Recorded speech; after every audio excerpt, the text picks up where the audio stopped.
Hi guys, today I'm here with Stella Barey and we're going to play a game of 21 questions. Oh my god, yay! Yeah, Cool. I'm so excited. These are really good. Okay, so my first question is, what's one thing you wish you learned in sex ed? Ooh. The first thing that comes to mind is I wish I knew that you could get strep from eating ass. Because I've gotten strep so many times and I didn't know, and I don't think a lot of people know, it's just like not common knowledge about like how to have safe interactions with the asshole. Like you see in porn that girls put the dick like back in their mouth after it's been in their ass, and you're just like, well, what really happens? You know, like everyone tells you it's bad, but like what actually happens? And now I have just tested that out in my life. So I guess in general, like how to have like clean anal sex or something, or like probably not like how to have anal sex, but like just the things to be aware of or like to beware of. So that probably would have helped me because people have it like at the end of the day. And I have been on way too many antibiotics now because I have no boundaries. So I mean, you live and you learn. Right? Yeah, I wish I had learned that, and I really don't even think, like I looked up, because I mean the best place when I was looking up topics for, or like tips for anal, was on sites written by gay men. Because there's just so much about it, but there's still not a lot about like diseases you get from doing anal a lot, or like, you know, coming in contact with the butthole. There's still not very much out there. So I literally had to learn it myself, and now I probably should start sharing it so people know. Totally. Okay, what is something that you've learned in the past 3 months? It could be anything. Ooh. I think this is something I've really been thinking about lately. When social media is your job, it can't also be your obsession. Right. Like, oh, I like that. Yeah, so if you want to do social media as a job, it can't be because you just love social media and you love being on it. You need to have an obsession outside of social media, and then use social media as a way to talk about that. But like since it's my job, and since the apps constantly try and keep you on it, for me it's worked so well because it doesn't feel like working, because I'm always on social media and I can share it. But now I've realized that I have started neglecting. I used to have a whole life outside of social media that then I shared about.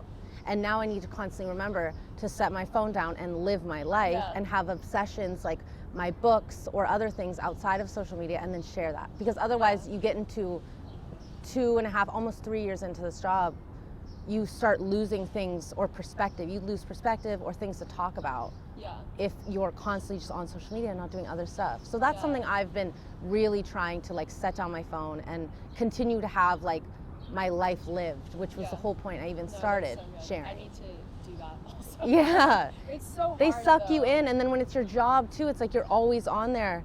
And I just need to remember the way that I lived when I first started this job is the way I always want to live. Like I want to live my life and just share. I don't want to get sucked into the comparisons and the it'll stay, hopefully.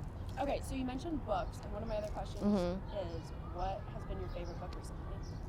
My favorite book recently has been Courage is Calling by Ryan Holiday. And it's cool because each chapter is like 2 or 3 pages, and you can read them in any order.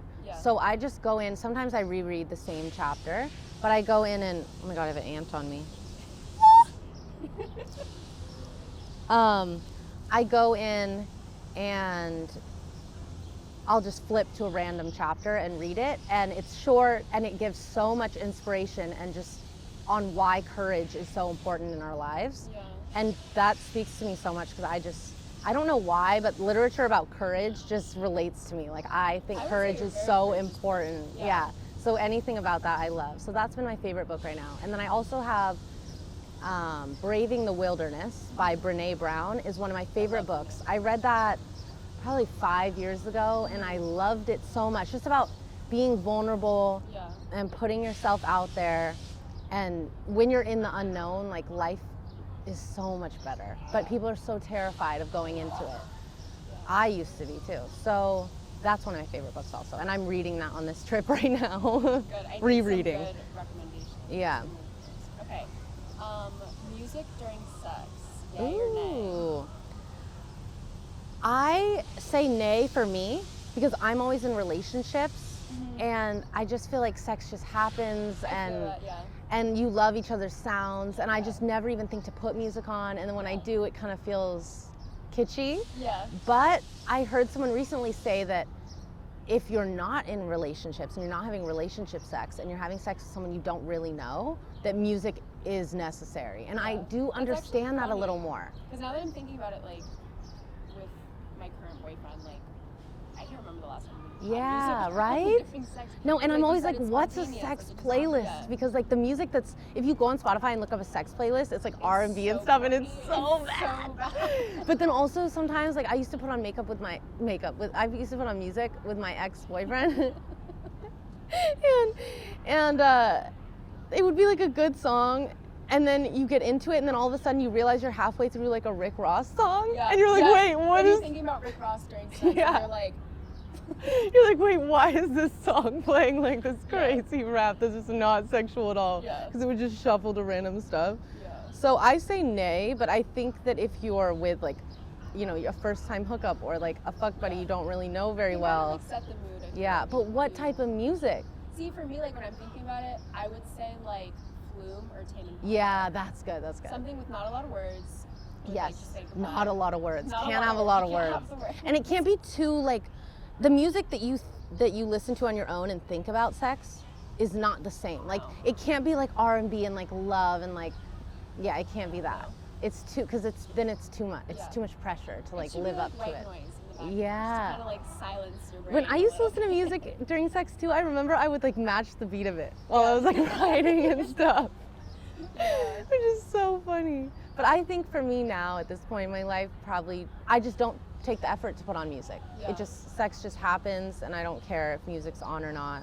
I do have a sex tape though on Only F4ns where I had music on and we just kept recording, and it was like flash late at night, and I called it my leaked sex tape because it looks like a leaked sex. It looks like you're not supposed to be recording because there's like music in the background and everything. So, I mean, to each their own, but I think music is iffy. There's definitely mixed reviews on this question. I know a lot of people are like, right? I can't do it. I really think relationship sex, like when you really get to know someone like 3 years in, I think you're not putting on music. And I think when you first get to know someone, you might put on music to like set the mood and break the ice a little bit. And like, you don't have to hear each other's awkward noises and silences and stuff. Okay, next question. What is something on your sexual bucket list? Right now, I really want to get DP'd. Like the next thing I want to do. I mean, also on my bucket list for my whole life is I want to gangbang so bad, like so badly. I just crave all these men just looking down on me and pleasing me. I love that. But the current one that I want right away is I want to get DP'd. So I want a dick in my butt and a dick in my pussy. And I think I want Alex Adams, who I do my Pornhub videos with, to do it. And he has a friend who's just entering porn right now, and he works out with him at the gym. He's really cute. And so I think they are gonna be my chosen men for the DP. I'm really excited because I've done it with dildos and a man, like a dildo and a man. And it feels insane. It took me time to work up to it. Oh yeah, it took me it's been 3 years of having anal, so much. And now then trying with like smaller dildos and butt plugs. And then recently I did a successful DP with a dildo for the first time. Successful in that like I felt amazing during it. And it was just the best feeling I've ever had. It was like anal times 10, which I guess I need to constantly ramp up for myself. So the next is 2 penises. And I honestly think it will be easier than the dildo and the penis, because dildos are hard. And penises are soft. Like even just doing anal with a dildo is so much harder than anal with just a penis. So that's my next. Then it will go up to 3 and 1 in my mouth also, and then we'll go to like 7. All Exactly. I just love the intensity of the feeling. It's amazing. But you do have to do it safe, and I also know you have to do it like with DP. They have to no. So like when the guy goes in the pussy, the guy kind of pulls out of the butt. So they go like this. They shuffle. Really? Yeah, you can't do like in out together, they go like this, which does not sound so massaging. I was going to say like that, like I don't know what it is, like the tissue, like in between. It would. Vagina and like your asshole. Because like if you do have so when I did it with the dildo and the dick, the dildo stayed in me the whole time, Yeah. basically. We hardly moved it. Yeah. And then the dick went in. And that was crazy because they fill the same space. Like if you ever have a dick in your butt and you try and put even a finger in your vagina, it is like, I've done the it is opposite. so tight. You've Yeah. done the, yeah, Yeah. exactly. If you can really feel it when a dick is in your butt and Yeah. and your fingers in your pussy, because you realize the dick basically fills up your vagina. Yeah. Like that skin in between is so thin that it just It's so pushes into thin. the vagina. It's so funny. I actually heard, like, I don't know where I heard this, but someone on TikTok was like, if you're constipated, put Yes. your fingers in your vagina and like press Yes, down you on can your ass feel from the it. inside. I think I saw that on TikTok too, Yeah. and I was like, this makes complete sense. Yeah. Because people don't realize that it's literally like the same yeah. cavity, just Yeah. like There's just with like a little. tiny little amount of Yeah. tissue So then I separating think if there was like 2 dicks pushing in, at least for most girls as well, if you're not like really stretched out, it would just fill the same space. Like it Yeah. wouldn't fit. So that's why they have to go. it. Like, yeah. Isn't that cool? Yeah. It's an Interesting. art. It's an art form. It is an art form. It takes a lot of skill. That's my next thing. Okay. Favorite recent purchase? Ooh. I just bought a vintage Moroccan rug Really? last week for my, and it's 10 feet by 13 feet, so it's Oh, that's massive. big. Yeah. And it's for my bedroom. Okay. And that Probably is so big. honestly my favorite recent purchase. Like I was searching for probably a year to Yeah. find the exact rug. Like it had to be the right size, and a lot of these vintage rugs are smaller. Yeah. And my bed is so big and my bedroom's so big, it had to be big. And then the right color and pattern. It's What color is green. it? It's green with orange on it, which is Oh, like two of my that's favorite nice. colors That's ever. really nice. Yeah. So that would be my favorite. Yeah. Yeah. Okay. Last flirty text you sent. Ooh. The last person I texted about sex was Drew, my partner.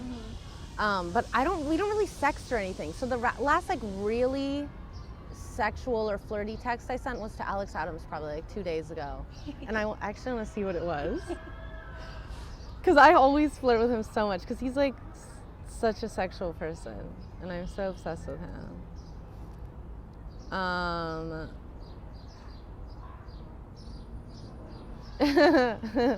I said, "You're the best daddy ever, and I'm so excited to see you again. I don't know, I feel like I've been neglecting Papa a little. I need to come have family time, therapy maybe, because his company's called Family Yeah. Therapy." So that was the Cute. last. So cute. Okay, what piece of advice would you give to your 18-year-old self?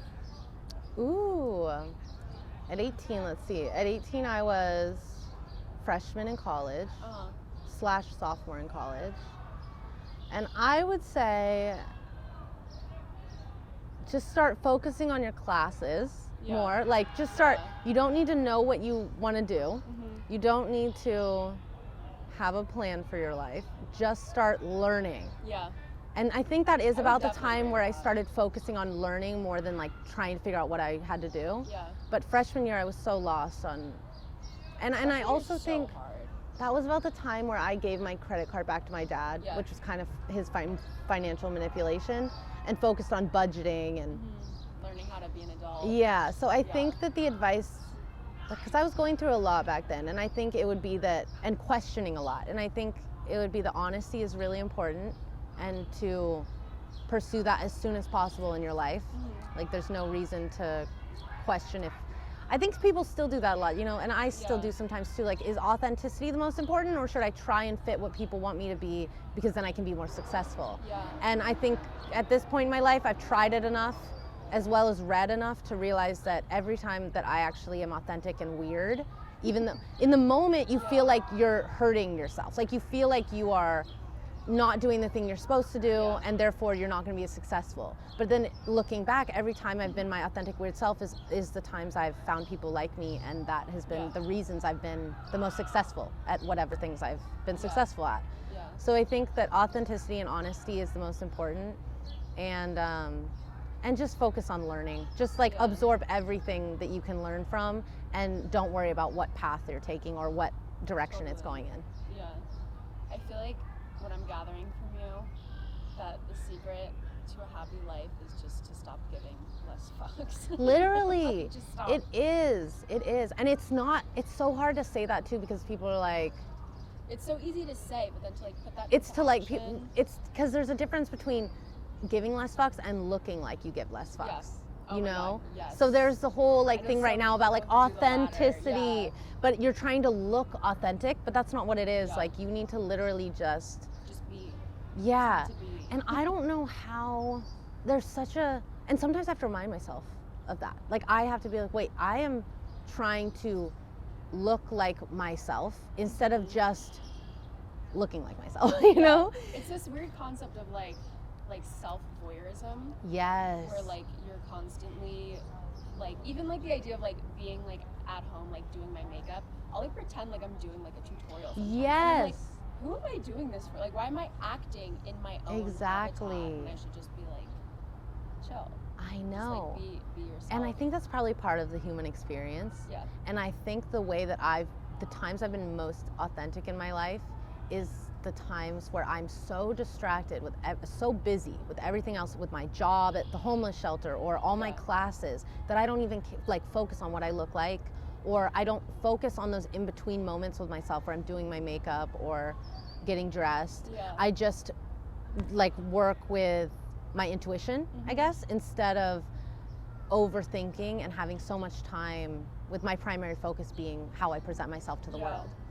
So I think that probably the way to be the most authentic is to make yourself super busy towards a passion that is outside yourself. Yeah. And then Being you booked will. and busy is the way to go. It's the way when to you have go. too much time on your hands, Yeah. bad things happen. Right? Like, And the really, only like- way to really be booked and busy and not burn out is to let go of a lot of focuses and Yeah. just focus on that one. Yeah. So let go of making sure you look perfect every time you see people, Yeah. making sure you're fully prepared. Like it's jumping into life a little bit more and taking a little bit more Like the risk. unknown, like you were talking Exactly. about. Like Yeah. just showing up in whatever outfit you're in and not even having the time to think, oh, am I underdressed? What are they going to think of what Yeah, I'm wearing? yeah. Just, and that I think builds confidence too.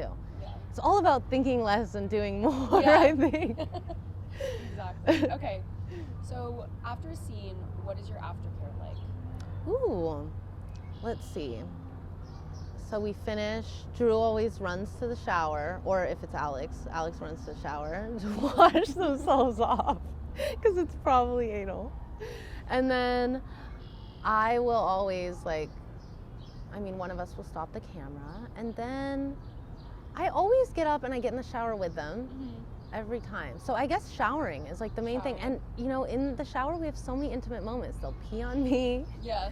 we'll kiss and hug, and then get out of the shower, clean off. I'm always like clean after a scene, or even Yeah. after sex in general. Yeah. So sometimes I'll just end up washing my hair, doing my face, everything. Yeah. Would you say that like having your regular sex, like aftercare for that, is similar? To Literally scene? the exact same. Exact same. Yeah, exact same. See, I love that because I feel like it makes it feel like less of a Yeah. performance. Like For you're just me, having it's sex. literally the exact same. And the sex I have off camera, I mean, sometimes, honestly, the sex I have off camera is like always, not always better, Mhm. but it's always like, I always am like, God, I wish I caught that on camera. Yeah. Because it's just sometimes it's so intense and you're in these weird new positions. Whereas when the camera's on, sometimes we do things we've already done before. We don't Yeah. try new stuff as much. Yeah. But other than that, it's the exact same. And I always like get pajamas on after and we go watch TV or eat food, because also when it's a scene, like you're like, great, I finished my work for the day. Like Yeah. success, it's Yeah. done. I feel good. I just had an orgasm. Like, so you finish your work and you had an orgasm and had sex and everybody's happy. Yeah. So I'm always like cleaned off from the shower, put my pajamas on, go eat food or watch TV and relax, and like together as well. Yeah. We're always together after because we're happy after an orgasm. Yeah. So No, that that's would- so good. I that's feel it like every time. Aftercare is really underrated. for a lot of yeah, people. Like they do things they don't think about, and then when that thing doesn't happen, it's like yeah, me. exactly. I think, oh God, I've had sex with people before where it's just something, you don't know what it is, but something's off. Like Yeah. they get up too fast Yeah, and they don't exactly. give you a kiss on the cheek, or Yeah. they don't give you that love after. And it's Yeah. not like any specific, you don't have to cuddle after, you don't have to do anything Yeah. specific, but it's in the fact that you're looking at each other. Yeah, just some You're- validation. that, Yeah, like, you're a giving thing each other happened. attention and you know that it's good. I think Drew and I always ask, was that good? Like, Yeah. wasn't this part good? That part was great. Yeah. Like, that was amazing. Or sometimes if it's not good, like, he came too soon. Oh my God, this happens a lot actually. He'll come too soon and he'll be worried that it's too soon, so he won't make any sound and he won't like do a cum shot or anything. Like he'll try to keep going. And I'm like, no, you just need to, even if it's 5 minutes in and you wanted to do 10 minutes, like just come like you normally would off camera too. Like just embrace it, make your sounds, like do whatever. Also, I think it's hot when guys finish fast. Yes, Like, it you can't is, control yourself, right? like, And I'm like, you can't hide that. Yeah. And he would never do that off camera, but on camera he's like, oh, I want it to last longer. But then he comes and then obviously his dick goes soft and he can't continue. Genuine interaction. Yeah, I feel like that's and if he hides his cum shot yeah. and like wants to keep going, the whole video is trash. Yeah. Because like the point is for him to have a good cum shot, whether it's 5 minutes or 10 minutes in. And if he hides it, then what is he gonna do? Fake it in a few minutes? And men cannot fake an orgasm. Men cannot fake an orgasm. It's terrible. And I'm just like, all right, that we shouldn't even film that. Yeah. So then afterwards I'll tell him like, hey, next time, like you need to just embrace what's happening to you. Yeah. If you're coming fast, who cares? Like Yeah. I don't care, just do it. So we give each other feedback after too. I think more communication is probably better than less after, right? Yeah. When a guy like gets up and just disappears, you're like, was that bad? Yeah, no. Does he like me? Am I just a hole? Yeah. Ugh. Okay. So, number one tip for anal. For beginners, for people who've done it before, just like your number Anyone. one. Yeah. I'm gonna do two. I'm gonna do one mental, one physical. Okay. Mental, the number one tip is you cannot worry about shitting on them. Yeah. Or if you're the one going in their ass, you cannot worry about them shitting on you. Yeah. Like it's just a prerequisite to It's anal. also like, you gotta know where you're Yeah, and going that's like the in. cool part of anal. It's like, yeah, you're down. Like Yeah. you're a kinky little curious fucker Yeah. that is Yeah. down to either maybe shit on someone or maybe be shit on. And Yeah. it's just what happens. And it's part of the intimacy of it. So I think that's like the number one tip at any stage you're at.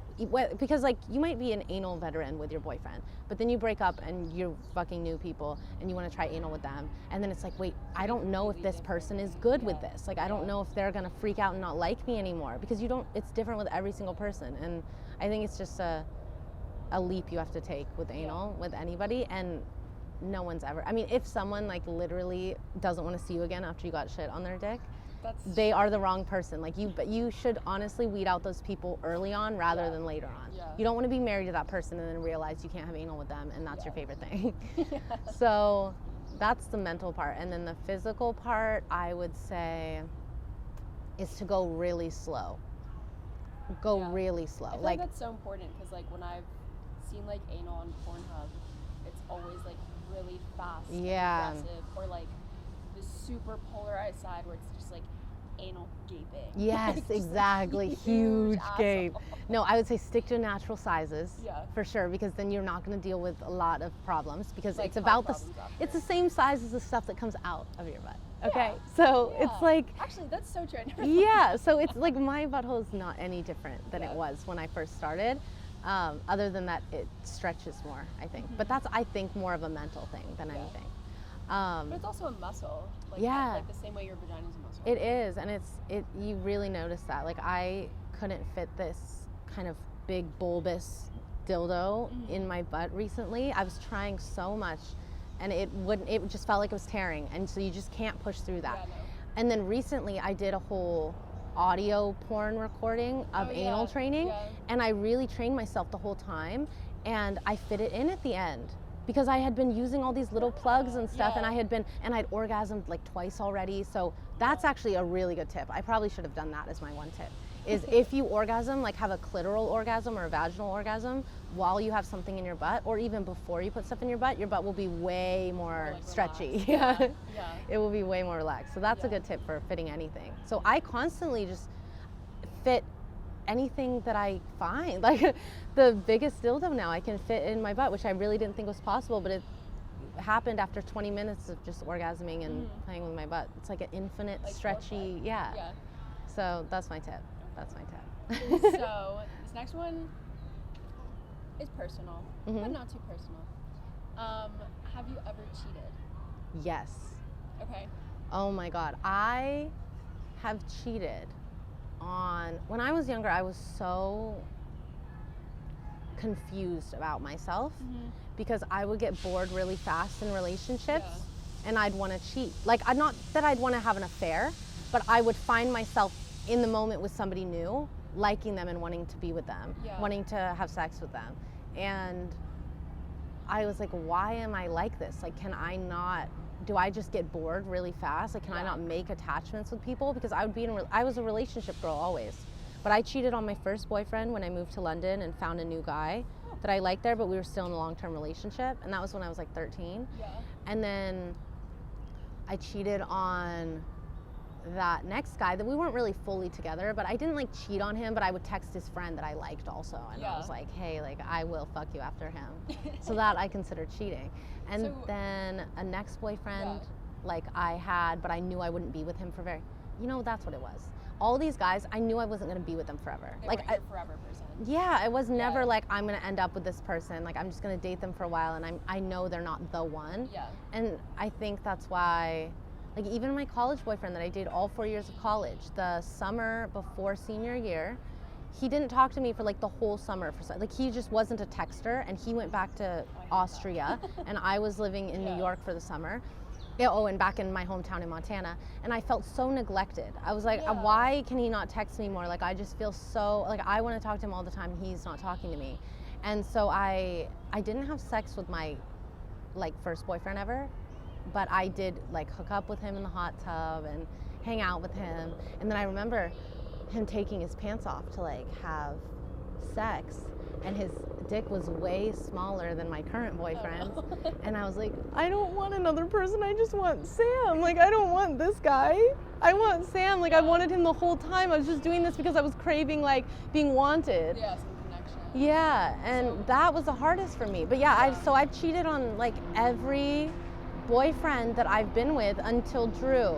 And that's because I grew up with Drew. Like, I met him at 20, and I met him, the first time I slept with him was when I had a boyfriend. Yeah.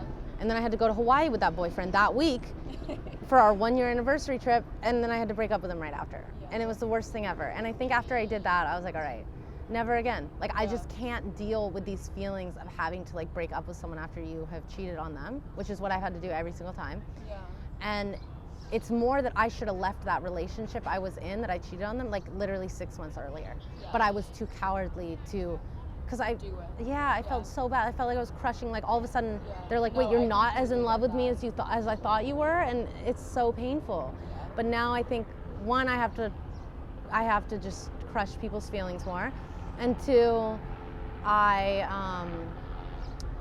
need to date a different type of person. Like, I really have dated, every person was so different because I was trying to figure out what I was into. And now with Drew, like, one, I have sex with a lot of people while with Drew, and I think that, one, I need to realize, like, that's me, and I'm always going to be like that. Like, I need to have a lifestyle and a partner that allows me to have sex with other, But I've never cheated on Drew because he's always known when I'm having sex with other people and what the reason is. I've never, like, hidden it from him, like, the feelings of being a cheater. I've never had. He fully embraces it and accepts it, and it's part of my job. And even if it wasn't part of my job, it's something we've discussed. Yeah. So that kind of brings me to my next question of, are you and Drew exclusive, like, on, like, an emotional level? Like, do you guys, like, actively date other people? No, we don't actively, at least he doesn't, but he doesn't want to. But we never were. We were always exclusive. We were actually exclusive fully, like, physically, emotionally, everything, until the last time he went to the psych unit. Yeah. And he was gone. He just destroyed, like, everything because he was so manic. And so really loud. I think it's okay. No, it's fine. So he destroyed everything in that, and he was gone for like 5 months. Yeah. And so I started having sex with other people for work. We weren't together anymore. We broke up. Yeah. And so I made a whole new form of business for myself where I had sex with Alex Adams and a few other guys in the porn industry and made videos with them. And in the process, I got a lot of feelings for Alex Adams, and he had a lot of feelings for me. And I knew I liked him a lot, and that there was a potential that someday when I lived near him or something, we might have a relationship with each other. But I knew when I was with him, like, the sex wasn't just work. We would have sex off camera too, and it was really emotional, and we liked each other. Yeah. And that he kind of became my person when Drew was gone, that gave me advice and was comforting and was there for me.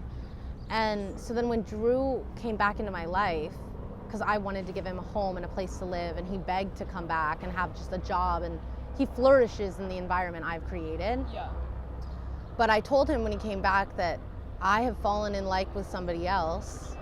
And yeah, like I wasn't in love yet, but I liked someone else, and I'd been emotional with them, and they were good to me, and they were stable.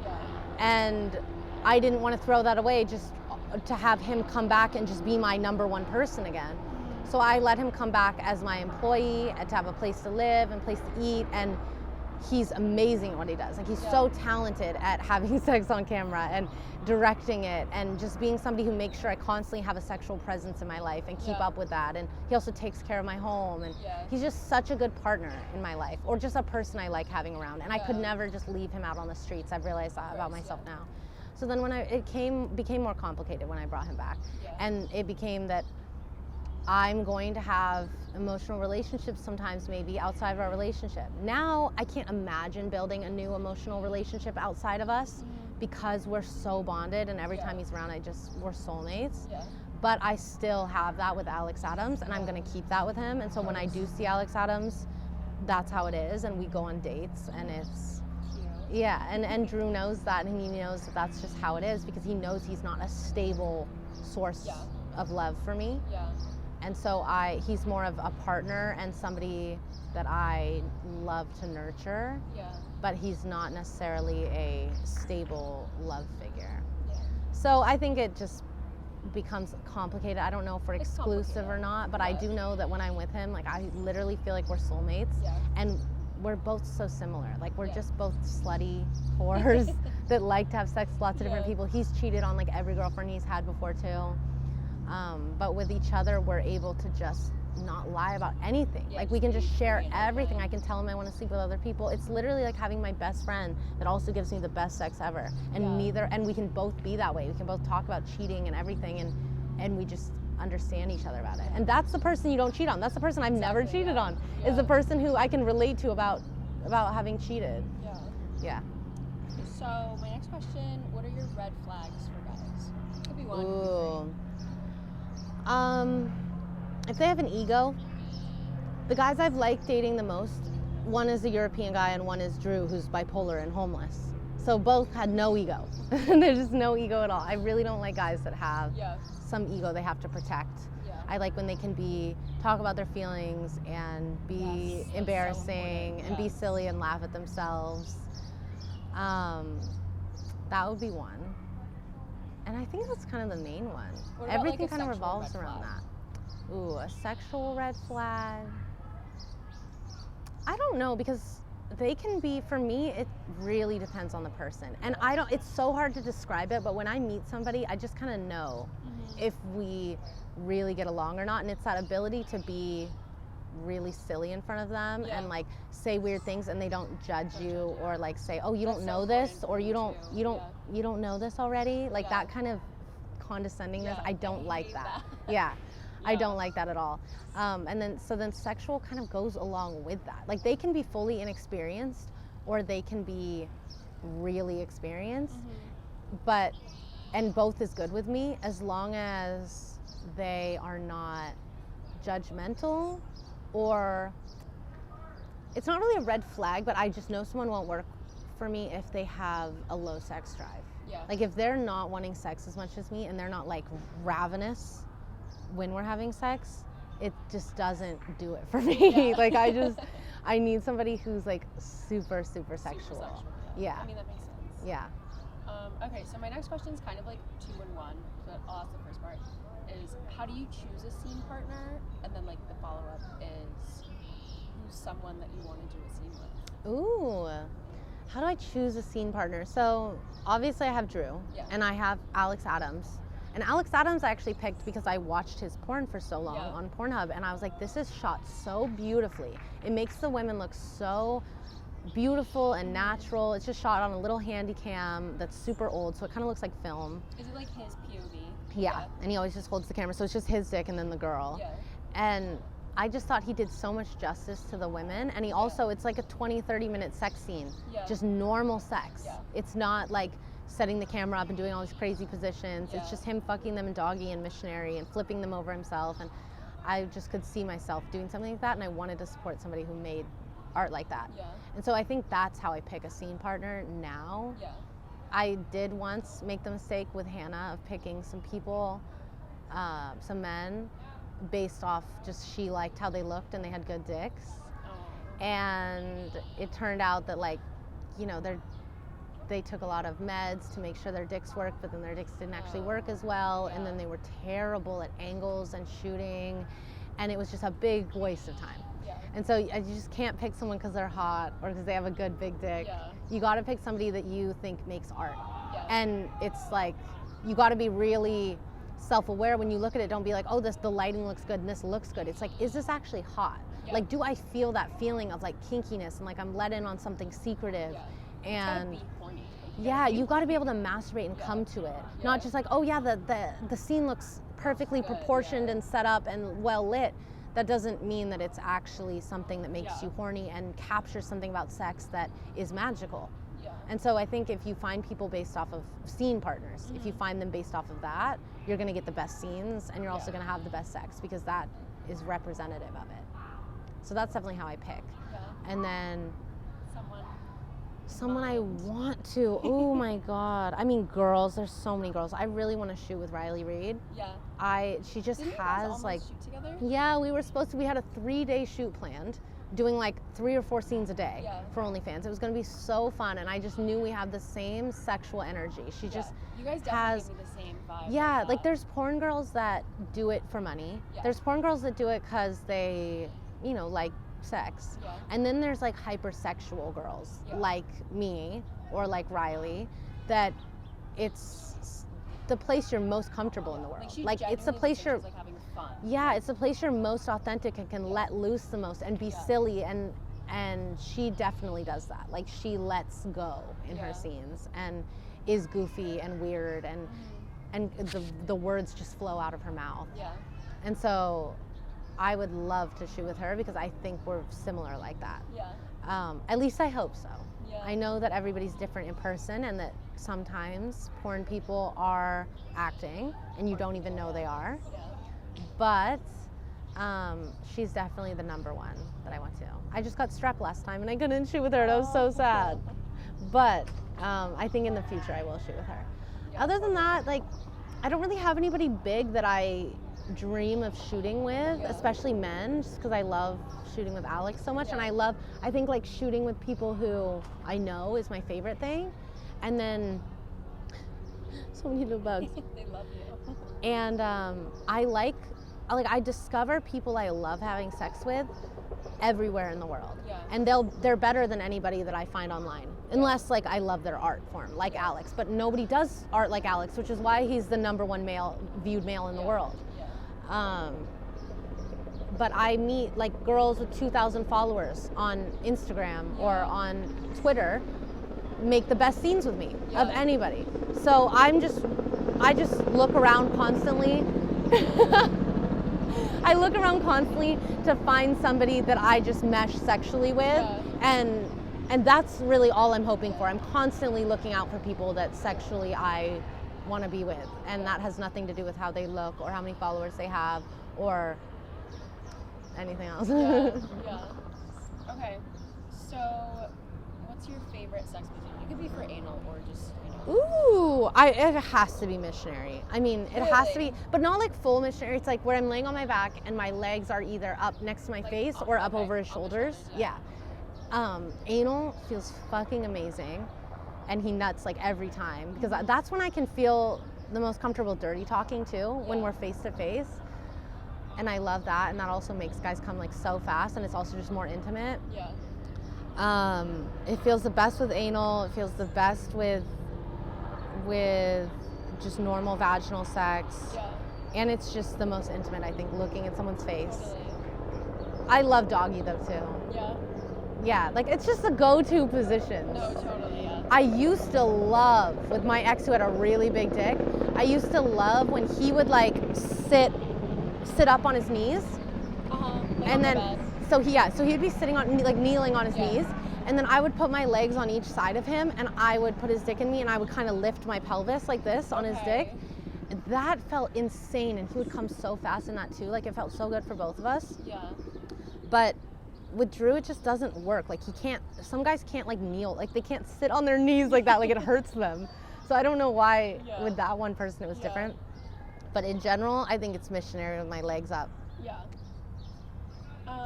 So in the future, do you see yourself stopping OnlyFans? Ooh.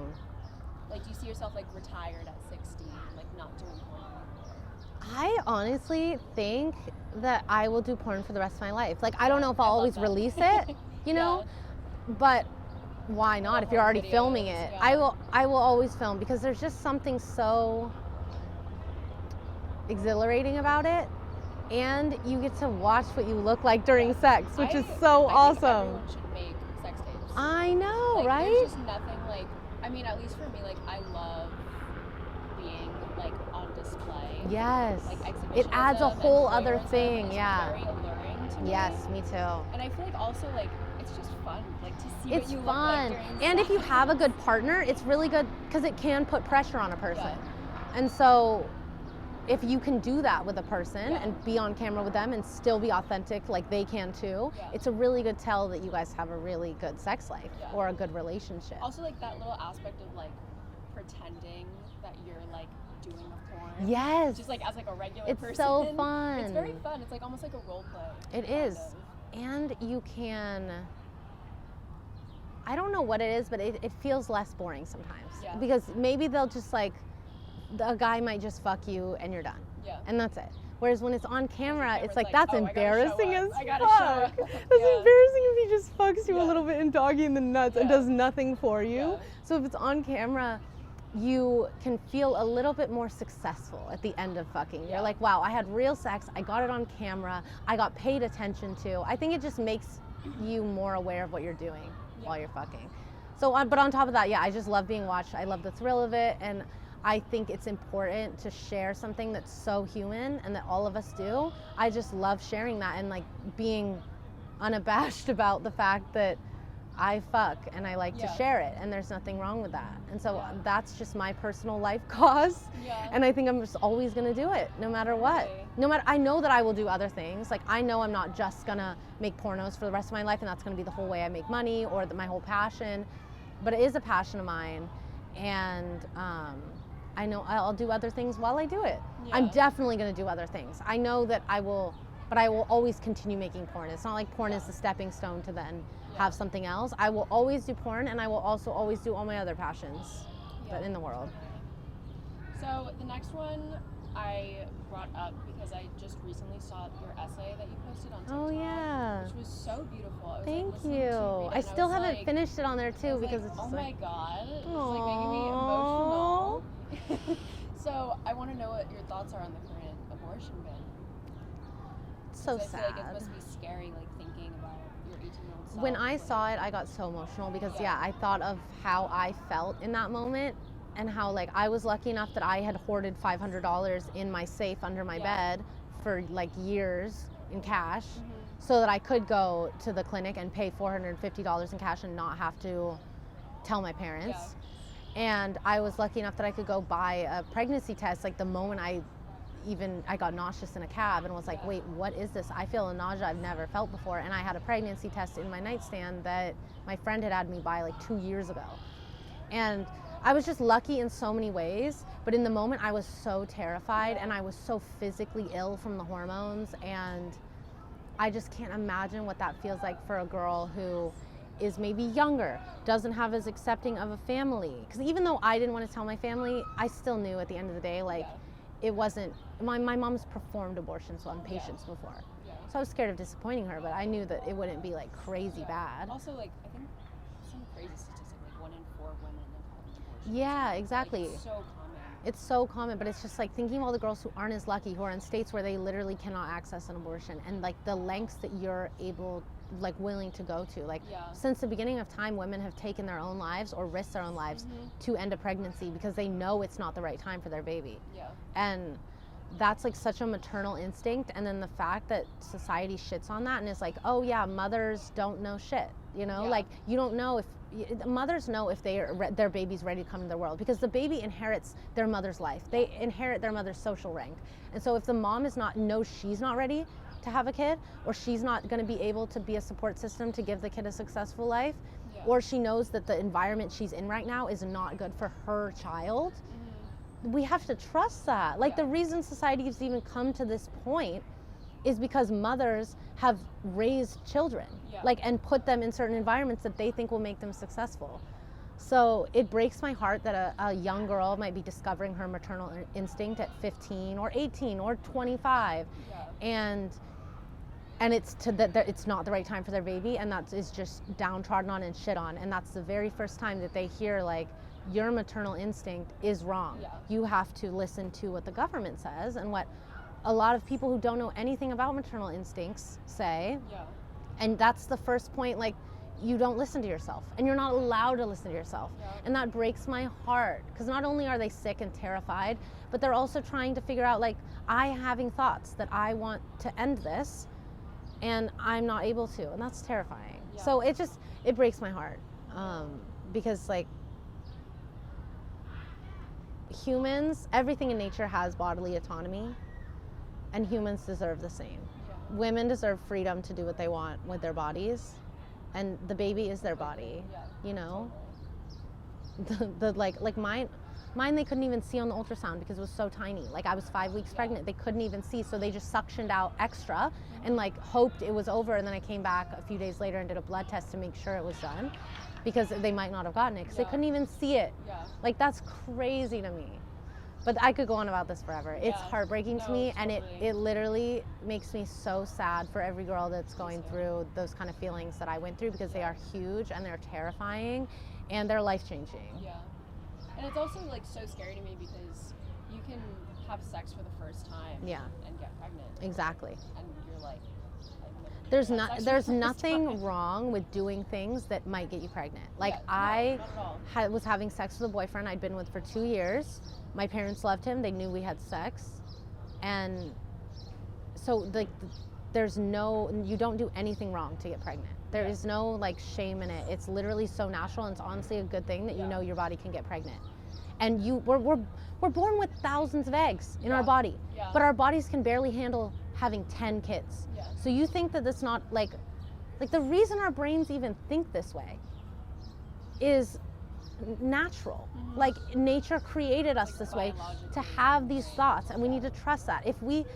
Why do we have thousands of eggs if we can only bear 10 kids before our bodies give in? It's because we're not meant to have every single egg. We're not meant to preserve every single egg. You're just supposed to have the ones that you know are right.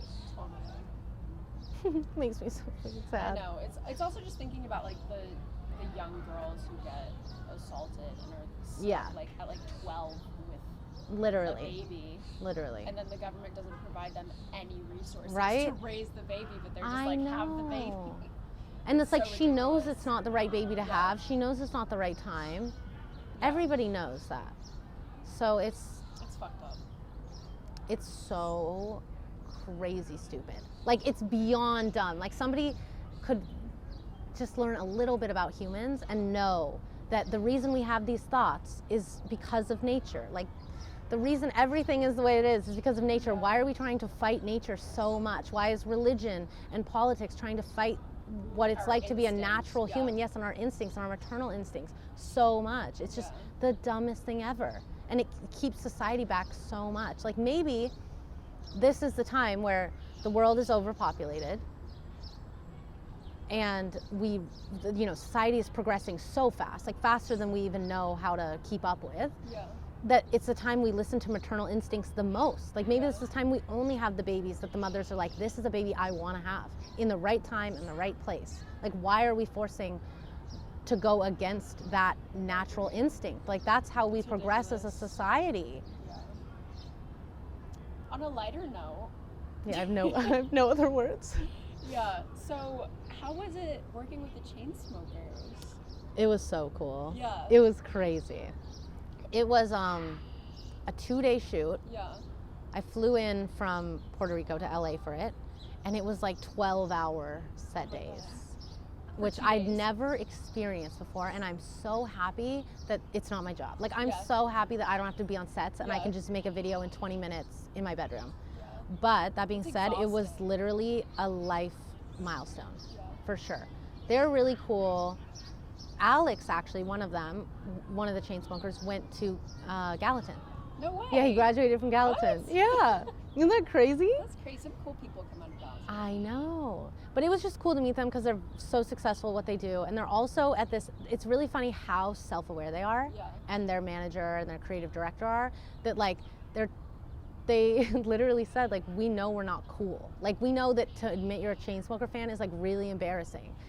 And it's true, like, if you even see, like, they know. Yeah. And they're like, we kind of want to, like, they got too big and they didn't plan to, it just things blew up. Yeah. And they got so big that it's like, they're not cool anymore because they're for everybody. Yeah. And so now they're trying to cultivate, like, what a community of their fans that is into what they're actually into and, like, is closer to them. And so they're trying to share, like, you know, smaller stuff, like me, like the fact that they support sex workers. Yeah, no, that's huge of them. Yeah, and what's so cool too is, and sad, but it was 2 videos we were supposed to do. So the first video, which didn't end up being released because we just didn't get enough footage, which is so sad, and I hope they use it again in the future, but the first video, and it was a whole shoot day, was about, and this was like the main video too, it was supposed to be, was about what Drew and my relationship is like. So it was literally modeled after Drew and my relationship, like, like what it's like to be a boyfriend with a sex worker girlfriend, and you work together and make porn together and everything. And so I sent them, like, a long list of all these intimate moments we have during the day, and it was basically like, what is your intimate relationship like off camera? Like, when do you find intimacy off camera?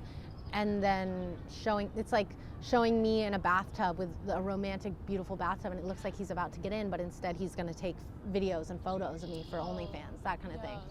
But then also just the intimate moments of us building furniture together, washing dishes, like while I cook dinner, back to back, and talking.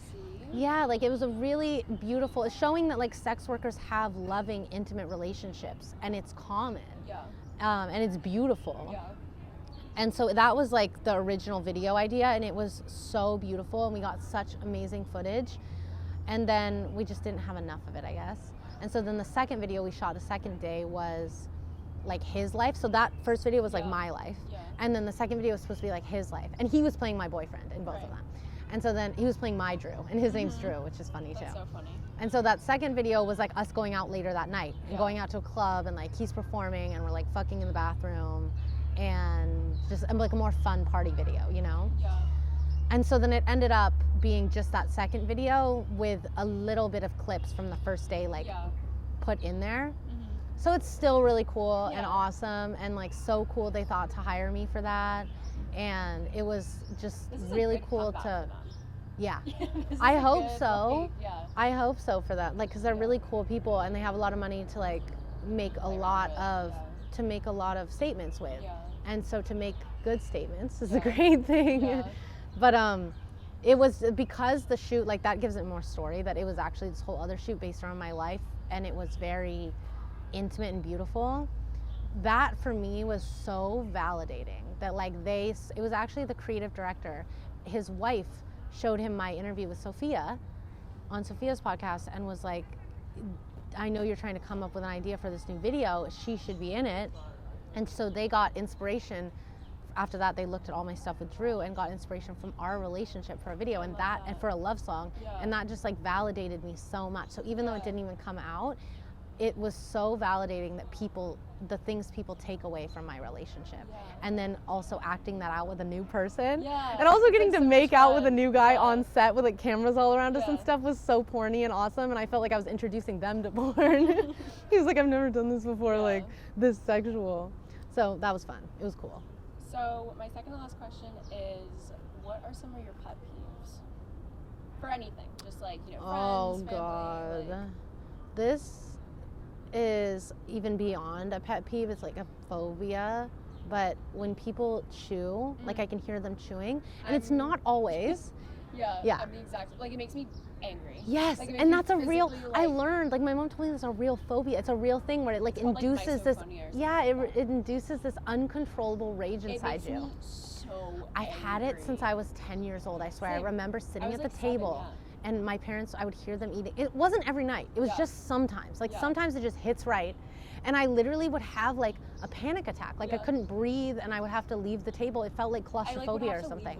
Yes. I still sometimes do. Like sometimes my mom will be eating popcorn and I'm like, I cannot be here. And it's literally like and with Drew too, it's like it's not about you. You're not disgusting. I'm so sorry I am like this, but I'm literally about to either throw up or break something or like, it's just an uncontrollable rage. So that's beyond a pet peeve, but that's like a real, thing. Thing. People ask me what my pet peeve is, I'm like, any mouth noise. Yes. I cannot stand it. I can't and handle it's so funny it. too, because like I think about like, you know, during sex. During sex it doesn't matter at all. Me at all. But if you were to make those same noises, like not in sex, I'd be like, oh. Yeah, it's the worst. It's so bad. Other than that, I don't think I have anything. Yeah. I mean, certain people just annoy me in general. Yeah. But I don't know what specific it is. But the eating, for sure. So my last question is, what was your dream job as a kid? Ooh. All right, when I was young, I used to have Teen Vogue pictures all up on my wall. I wanted to like work in magazines. Really? I didn't know what it was, but I wanted to like curate magazines, do something. I loved, I loved fashion, but really I loved like the photography of it and then the articles and the layout of everything. Like I love like graphic design, but I don't think I would have done graphic design. I really think I would have loved to be like editor for a magazine. And then as I got older in college, I wanted to do journalism, so it kind of was still along that path. That's like similar. I wanted to do broadcast journalism around music, because I just love music, and I had a radio show in college. Yeah, it's raining. Good thing we're on the last question. And then once I was in college, it transformed into that I love writing, but I love writing about health. And so then I had a whole love of health policy, and that's when I really wanted to be a doctor. And go into medicine. That trajectory. That was like a very, It's interesting, but I've always had, like, I always have something I want to do my whole life. But when I was young, when I envisioned myself, I was like, oh, my mom goes to work in scrubs. I don't want to do that. I want to go to work in beautiful outfits and heels and dresses. And I just loved that idea of that life. And then as I got older and found actual, real passions and interests, it became totally behind the scenes. I want to be in scrubs. I want to do research. And now it's weird that somehow my most personal interests in my life have become the thing that is the most public and put me on kind of a more public platform.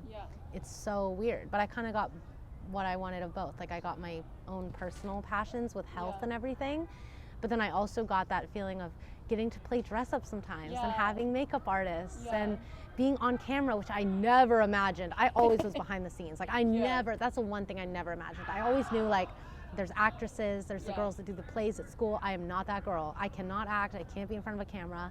And somehow it just evolved naturally that I have to be because there's something I really want to put out there.